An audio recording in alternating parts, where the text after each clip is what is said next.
सारी जिंदगी दूसरों के लिए परफॉर्म करते निकालते हैं, मुझे खुद के लिए कुछ करना है। हाय गाइस, जबरदस्त में आपका स्वागत है। नेटफ्लिक्स पर रिलीज हो चुकी है एक नई थ्रिल फिल्ड सीरीज जिसका नाम है द फेम गेम। जी हाँ, बॉलीवुड की धक धक क्वीन यानी माधुरी दीक्षित अपना OTT डेब्यू कर चुकी हैं और हम हाजिर हैं इस शो का रिव्यू लेकर। तो चलिए without any further delay let's get into the video.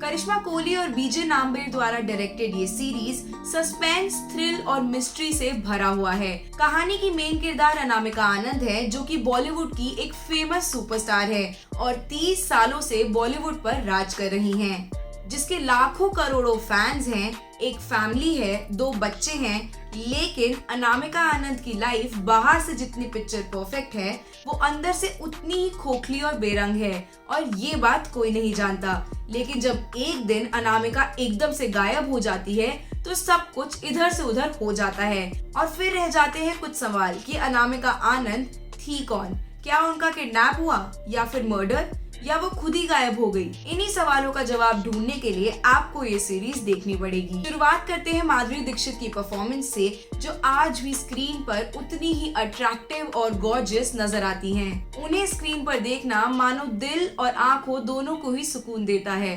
उनसे बेहतर अनामिका आनंद का रोल कोई नहीं निभा पाता। उनके पोस्टर्स और होर्डिंग्स एंड मूवी रेफरेंसेस आपको फ्लैशबैक में लेके जाने का काम करते हैं। निखिल मोरे का किरदार संजय कपूर ने काफी जेन्युइनली प्ले किया है।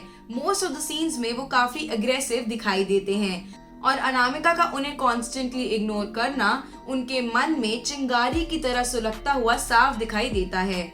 अविनाश के किरदार में Lakshvir Singh has done an impressive job. बाहर से कैजुअल और केयरफ्री एटीट्यूड रखना और अंदर ही अंदर अपनी इंटरनल स्ट्रगल से डील करना, इस कैरेक्टर को प्ले करना is not at all easy.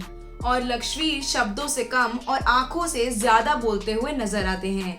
As अमारा मुस्कान जाफरी पूरी ईमानदारी से अपने किरदार को निभाते हुए नजर आई हैं। उनकी आंखों में सच्चाई और चेहरे पर अलग तरीके की मासूमियत दिखाई देती है जो कि आगे जाकर एक बड़ा सरप्राइज बनकर आती है।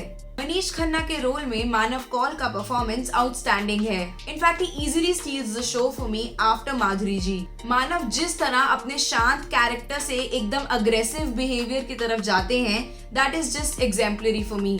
मनीष और अनामिका की केमिस्ट्री भी ऑन पॉइंट है। अनामिका की माँ के किरदार को सुहासिनी मूली जी ने काफी बेखूबी से निभाया है। उनका टॉक्सिक कैरेक्टर आपको उनसे नफरत करने पर मजबूर कर देगा। ACP शोभा त्रिवेदी के रोल में Rajshri Deshpande has done a brilliant job. उनका फियरलेस ऑफिसर नेचर आपको इम्प्रेस कर देगा और जब भी वो स्क्रीन पर आएंगी किसी ट्विस्ट के साथ ही आएंगी।